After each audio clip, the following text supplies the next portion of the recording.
In this video, we're going to talk about the inverse trig functions. With our trigonometric functions, our inputs are our angle measures, usually in radians or degrees, and our outputs are the ratios of the x and y coordinates on our unit circle. So input is the angles, output is it involves those coordinates or a ratio of the coordinates, right? Well, remember, if we want to do the inverse, we have to interchange the x and the y, your input and your outputs, and you have to solve for y. But first, we always have to check to see if the inverse function exists. And one of the requirements for a function to have an inverse is for the function to be one-to-one. Well, given that our trig functions, all 6 of them are periodic, they are not one-to-one. Remember, you can check to see if a function is one-to-one by passing the horizontal line test, right? If we draw a horizontal line through that trig function, y equals sine of x, for instance, which we see pictured here, we see that we would not have a one-to-one function. Although that's the case, we still have an inverse function for our sine inverse, for our sine function, sorry. And so the way that we're going to find this is by restricting the domain. Kind of like what we did when we had y equals the square x squared.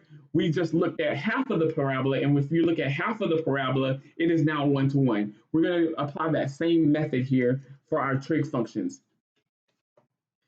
So what we're going to do is we're going to restrict the domain. Remember, our regular sine function, it has a fundamental cycle from 0 to 2 pi. But if we go in all the way from 0 to 2 pi here, remember this is counted by pi over 2. This will actually be 3 pi over 2, and that would be 2 pi there, right? We would still not pass the horizontal line test. So what we're going to do is we're going to restrict it and actually go from negative pi over 2 to positive pi over 2, so that we'll get this point here, and this part of my graph, and that part of my graph there until we get to that point. And notice it covers the whole range that the trig function, the sine function takes. And so now that we've restricted our range to be from negative pi over 2 to pi over 2, including those values, then what we're going to do is we're going to interchange x and y. And so we're going to have x equals sine of y, and we have to find a function that gets us back to those x coordinates. And what we're going to actually call it is the sine inverse. Okay, so our function notation for our inverse trig function is y equals sine inverse of x, or we're going to use y equals the arc sine. That's a different notation. It means the exact same thing. It's the inverse trig function. To get the graph of that function, we interchange our x and y values. This point right here at negative pi over 2, negative 1, right? Because our x-axis is counting by, our y-axis is counting by ones. My x-axis is now going to be my ratio. So I'm going to go from 0 to 1. And my y-axis is going to have my angles on them. I'm going to go from negative pi over 2 to 0 to pi over 2. And so where I had the point negative pi over 2, negative 1 is going to be the point negative 1, negative pi over 2. The point 0, 0 is going to stay the same on the inverse function. And the point pi over 2, 1 is going to be the point 1 pi over 2. And when I draw this function, it's going to look something like that. It's going to open upward, so to speak, on the positive x-axis. And so the domain of this function would be the range of this restricted function. The range of this function ranges from negative 1 to 1. So the domain of this is going to be negative 1 to 1. And my range is going to be the domain of this one. We restricted it to be from negative pi over 2 to pi over 2. So it's going to run from negative pi over 2 to pi over 2. All right, so remember, now it has as its input our trig ratios, the ordered pair where your terminal side, ordered pairs where your terminal side intercepts the unit circle, and my output is your actual angle. So your output is actually your angle. So when I find the exact value of sine inverse of negative 1, this is asking me to find the angle I'm going to call my angle, let's say theta. So I want to find an angle theta on this interval. So theta has to be on the interval from negative pi over 2 to pi over 2, such that, I guess I can write this out, the sine of, if I do the sine of that angle theta, I get the square root of 2 over 2. So basically what I just really did right here is I rewrote this using my sine function instead of my inverse function, right? Basically what this is saying, whenever we see sine inverse or the arc sine of some angle, of some ratio, we got to find the angle between negative pi over 2 and pi over 2 such that sine of that angle equals negative square root of 2 over 2. Now, this can get a little confusing, right? If you use your unit circle, you can run into this issue here, all right?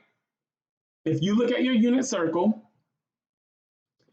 all right, negative pi, you have to think about your unit circle slightly different, right? Your angle has to be between negative pi over 2 and pi over 2, right? We know that this is 0 radians, and if we go in a counterclockwise manner, we'll get to the angle pi over 2. But to get to negative pi over 2, I'm going to be over here.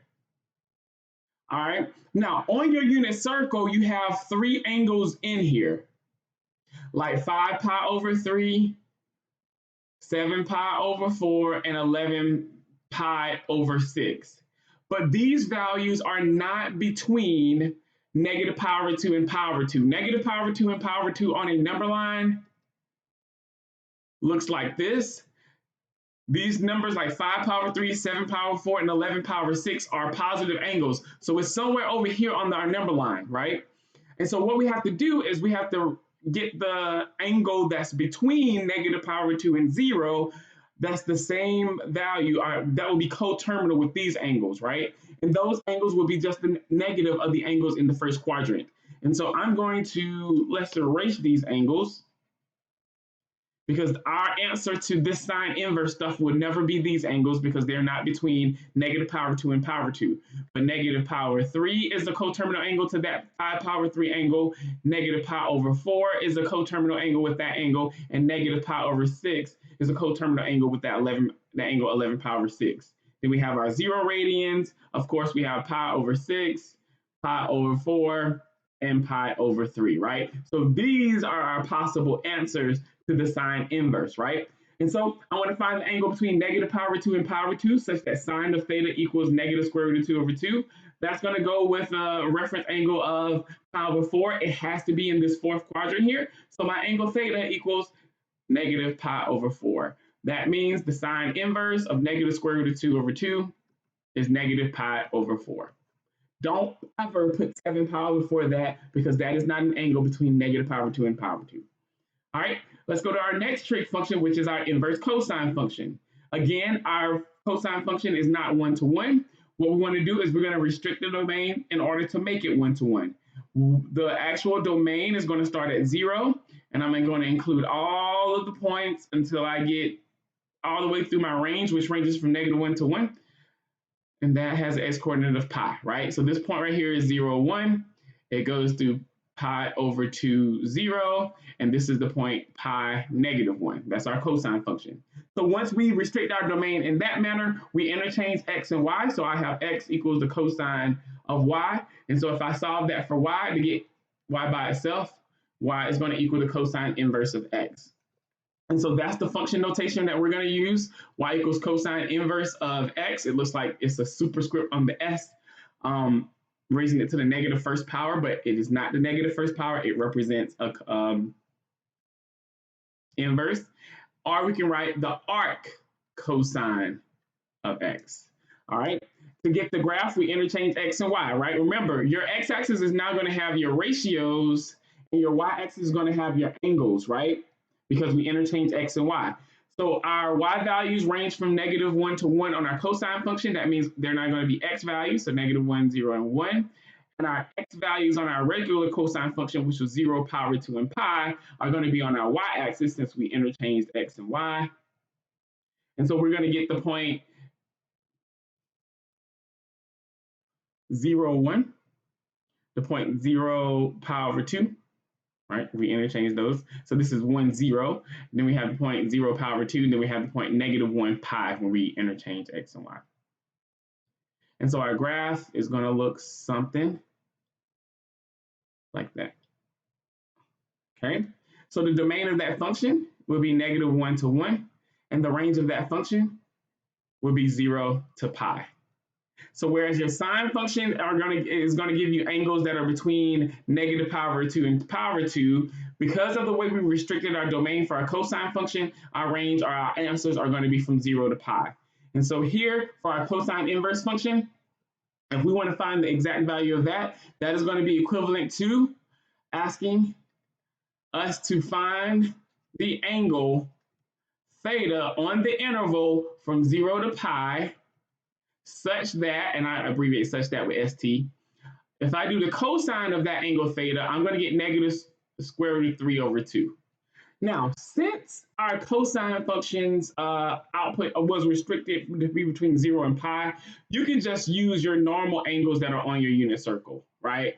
For 0, we get pi over 2 here, and then we get pi here. There's no need to adjust these angles because these angles here are all like the pi over 6, pi over 4, pi over 3, 2 pi over 3, 3 pi over 4, and 5 pi over 6. There's no need to adjust these angles as we did with the sine inverse function because we don't have any negative angles here, and that restriction isn't as strict, right?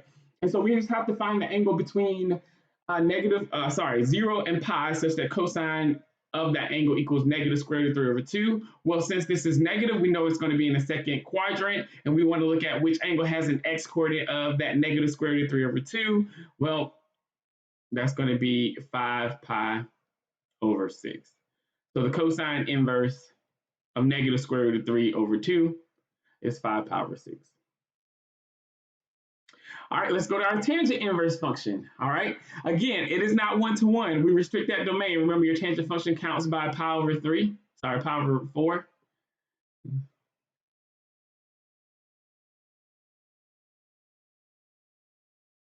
And so what we're going to do is we're just going to take this one period, this fundamental cycle basically runs from negative pi over 2 to pi over 2, not including that because we have those vertical asymptotes there. And so what we're going to have here is we're going to restrict our domain to be from negative pi over 2 to pi over 2. Once we do that, we can interchange x and y. This is say the tangent function and tangent function here. We interchange x and y. And to solve for y, we take the tangent inverse of that x, and that'll give us that y. And so just as before, we can use y equals tangent inverse of x, or we can say y equals the arc tangent of x. All right. This is going to be our ratios. And here we're going to have our angles. Our angles run from negative pi over 2 to pi over 2, and we had a vertical asymptote, but now we're going to have horizontal asymptotes. So y equals negative pi over 2 is a vertical asymptote. I'm going to count by pi over 4s. So that's negative pi over 4, 0, pi over 4, and this will be positive pi over 2, 2 pi over 4. And the point negative pi over 4, 1 is going to become the point negative 1, negative pi over 4. The point 0, 0 here is going to become 0, 0 here on the inverse function. And the point pi over 4, 1 is going to be the point 1 and go up pi over 4. And we're going to get a function that looks something like that. So the domain of that function is all real numbers. And our range is going to run from negative pi over 2 to pi over 2. So again, in that same manner that we did the sine function, we have to think about when we answer the question here, because this has to run between negative pi over 2 to pi over 2, but it can't include pi over 2. We got to use these angles here, negative pi over 3, negative pi over 4, negative pi over 6, 0, pi over 6, pi over 4, and pi over 3. And so here we're going to find the angle theta such on the interval from negative pi over 2 to pi over 2.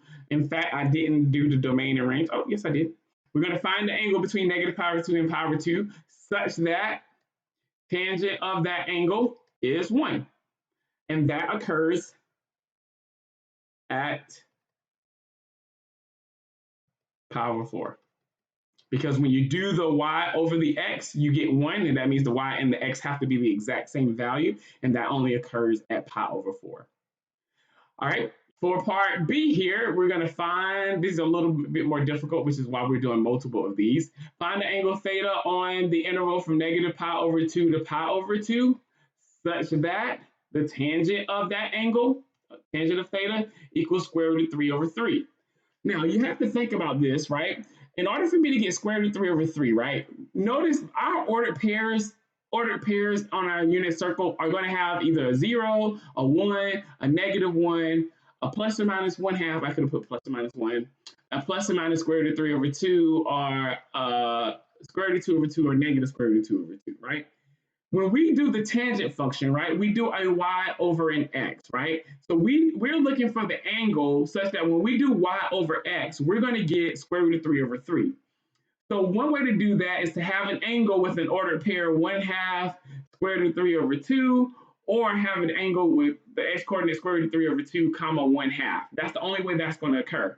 And the way that it is going to occur is for us to have a 1/2 on that numerator and the square root of 3 over 2 in the denominator. And the reason for that is because when we divide by a fraction, we multiply by its reciprocal.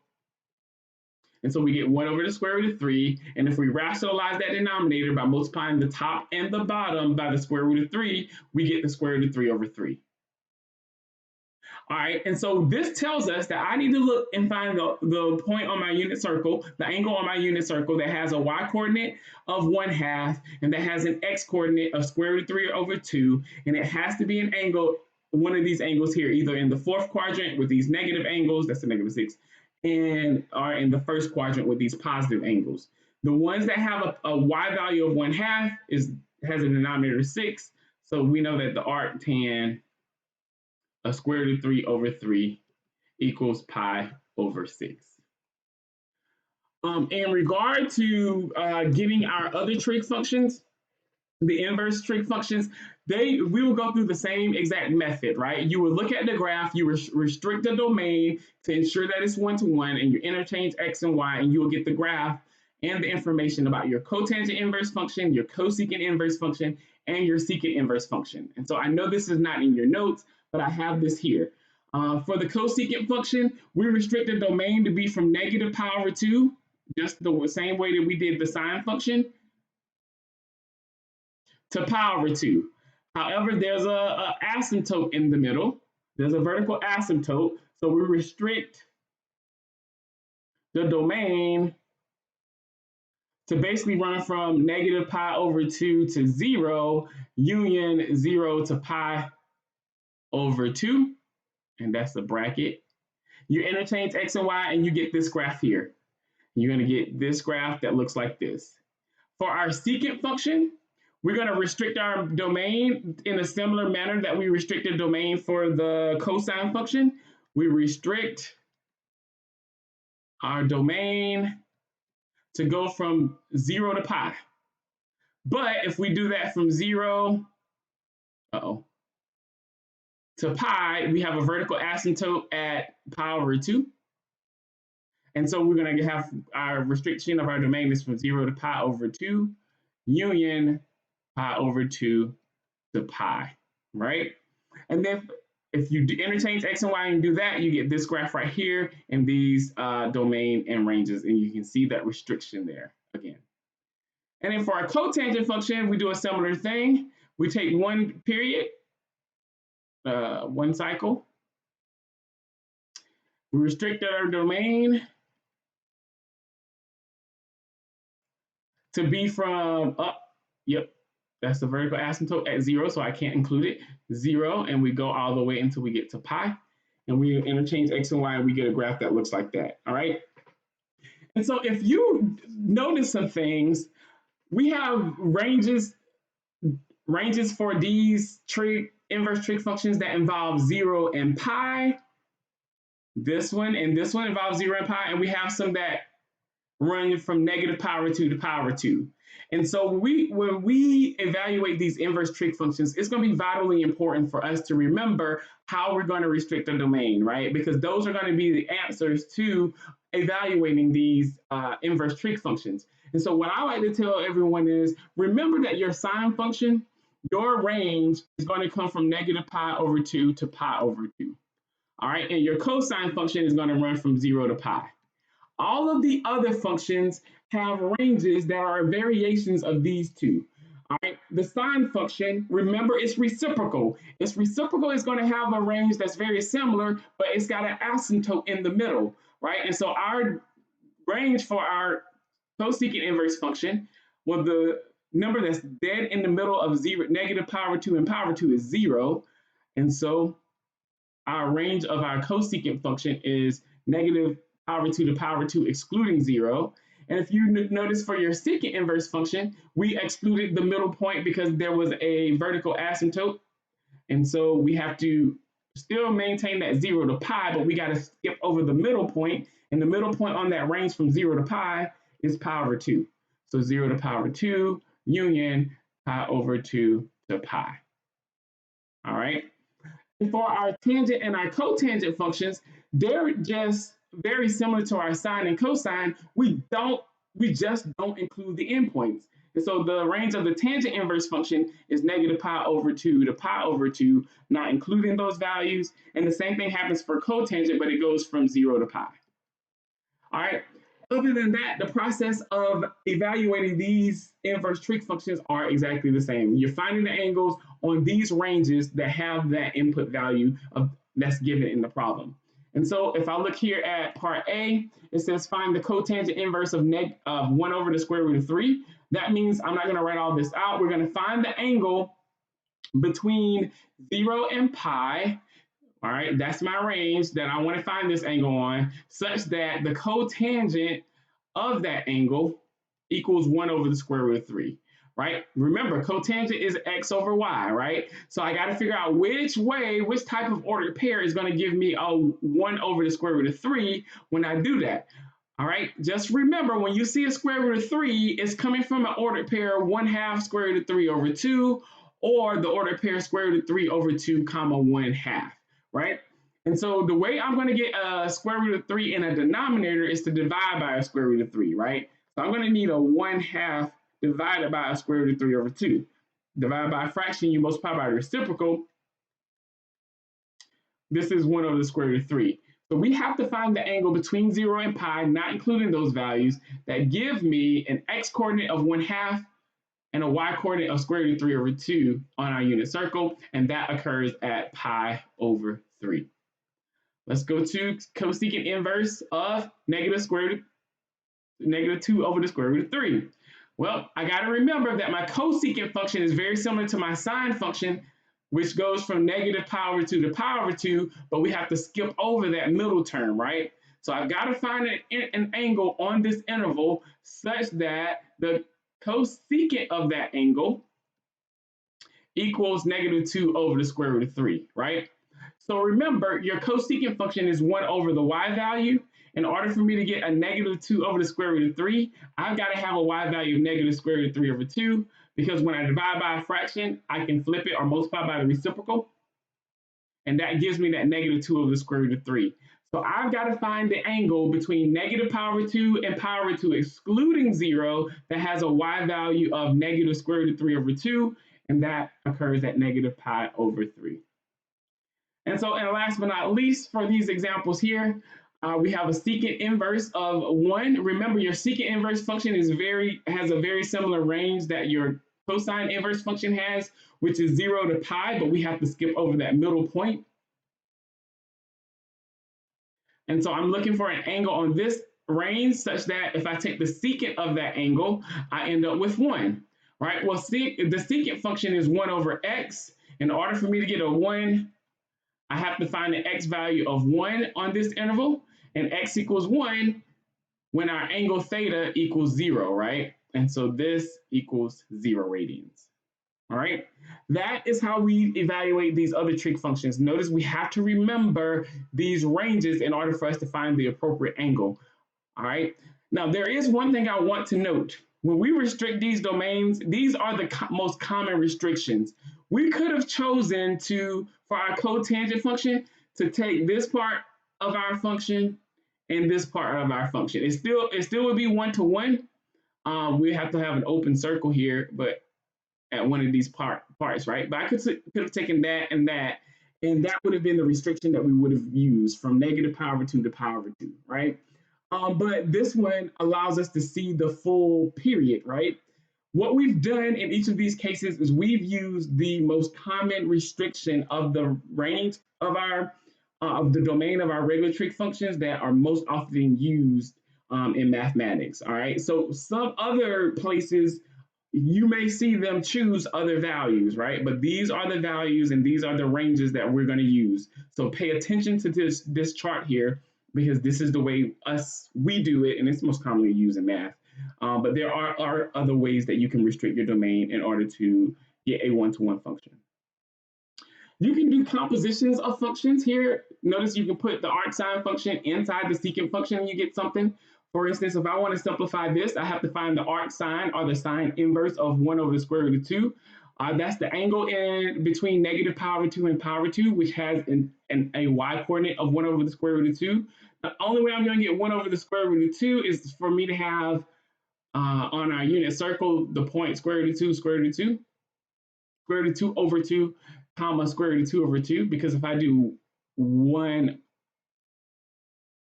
well, that actually equals the square root of 2 over 2, right? So this is an unsimplified version of what we see as this y coordinate here. So 1 over the square root of 2. If we rationalize it, we see this ordered pair on our unit circle, right? And so that occurs at pi over 4. And so now I can take the secant of pi over 4, which is 1 over the square root of 2 over 2. And that will simplify to square root of 2. In part B here, we have the arc cosine of the cosine function, right? I'm going to work from the inside out. The cosine of negative pi over 3 is 1/2, right? If you find that angle on your unit circle, or it's it's in the fourth quadrant, it has a reference angle of pi over 3. And so in the fourth quadrant, cosine is positive, pi over 3 has an x coordinate of 1/2. Now I do the arc cosine of 1/2, and that's the angle between 0 and pi, such that the x coordinate on that angle equals 1/2. That occurs at pi over 3. This example here is interesting, right? We said that if you do f of f inverse of x, you should end up with x. This is exactly what we did here, right? We have the cosine function on the inside here, and we have the arc cosine, which is the inverse function here. So if you want to write it this way, it doesn't matter, really. Both of these equals x, right? This is a property of inverse functions. And so if you look at this, it may make you think, oh, this is going to equal negative pi over 3. But it doesn't, because negative pi over 3 isn't an angle between 0 and pi. So with these inverse trig functions, because we restricted our domain in a certain way, these rules right here may not necessarily apply. So I work from the inside out so that I can ensure that my angle is always the appropriate angle where my inverse function is defined. All right, but this is the end of this video. We'll see you during the next one.